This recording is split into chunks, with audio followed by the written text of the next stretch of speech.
Welcome to the From a Loving Place with author Rachel Wolf podcast. Here, I'm all about what we can change. Our perspectives are our power or our prison. We can't change anyone else, but we can be the examples of the changes we want to see.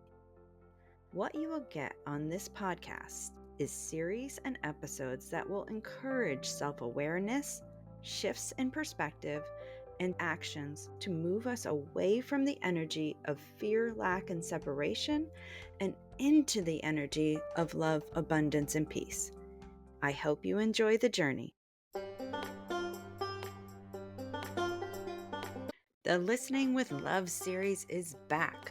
For those of you who are new to the series, Listening with Love is about becoming better listeners for both ourselves and others. Whether we agree with who we are listening to or not, when we listen with love, we open the door to better solutions and more love in the world. I hope you enjoy today's episode. This is episode 13, Listening with Love, the role of silence in deep listening. Most of us have heard the phrase, silence is golden. It comes from an ancient Egyptian proverb that says, speech is silver, but silence is golden. This is another reminder of the importance of listening with love. Deep listening. I define deep listening as our ability to listen with a completely open mind to someone else's experience. This means we understand that the speaker's flow of thought is important and should not be interrupted. Our conscious listening is essential to what they will discover about themselves and what their thoughts and words reveal. I see this as separate from active listening. In active listening, we are responding with body language and by asking questions.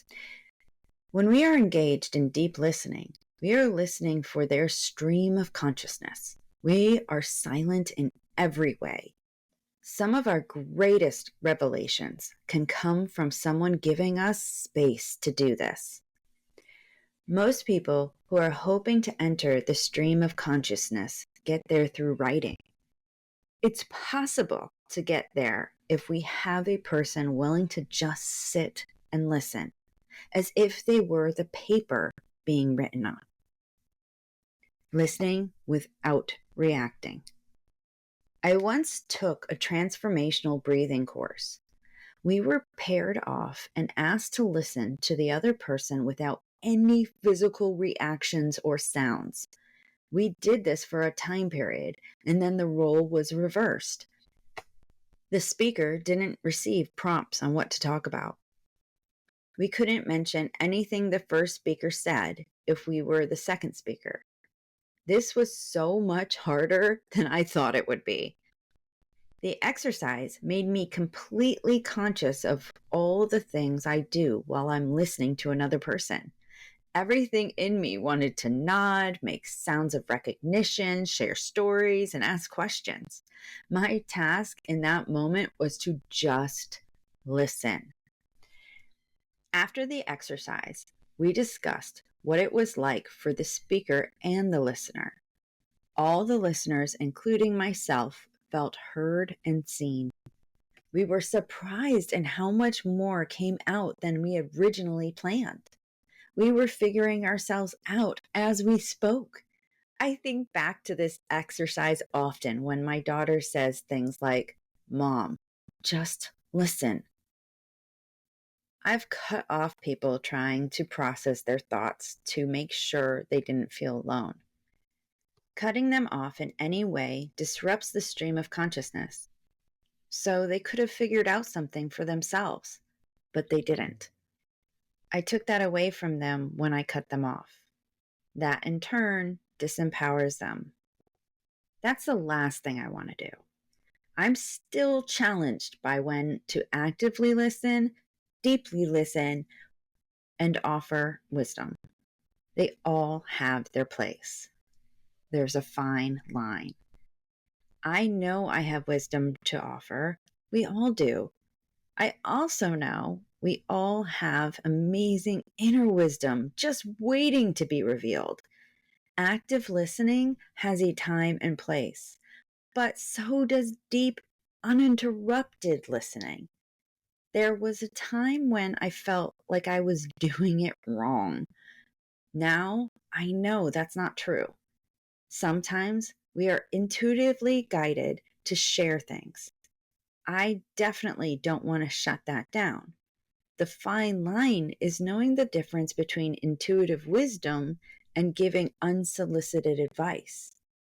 My friend Ashley Torrent expressed what intuitive guidance feels like in the trailer from the Seeds of Wisdom series. I just love the way she explains it. To sum it all up, she says, the thing about intuition is it doesn't come in a fearful way. It doesn't rattle the nervous system. It doesn't shock us or scare us. It's not a loud, booming voice. To me, it's as if it's the most loving, compassionate language is coming through me. You can watch the whole episode by going to FromALovingPlace.com, then go to the Seeds of Wisdom tab, and it's episode 23, Understanding the Intuitive Voice. I will talk more about intuitive wisdom later, but for now, it's simply knowing the difference. It's not easy. At least it's not easy for me to always differentiate what the moment needs. When it comes to deep listening, my job is to be the paper in an automatic writing session. It's just allowing the person to engage in automatic speaking instead. It takes a very special person who isn't trained to do this naturally. I personally only know one. For most of us, it takes practice. Lots of practice. I like to remind myself that it's about them figuring it out for themselves. What they need me to do is give them my complete silence. When I do this, it's interesting to see the results. If they follow it up with questions, the door is open to ask questions. That becomes the transition into active listening. None of us are going to do this right all the time. There are so many factors that can distract us from the mission. Sometimes those distractions are gateways that are necessary. I don't want anybody turning this exercise into a form of self-abuse. I know I've gone there before, and that doesn't serve anyone. Deep listening to ourselves is essential.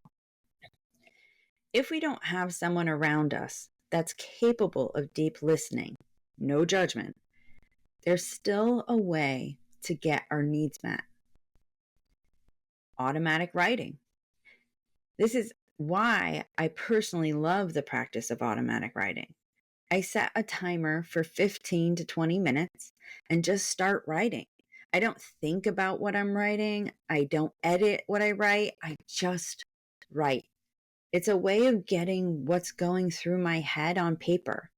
By the time I'm done, I gain some clarity on the thoughts that are going through my head.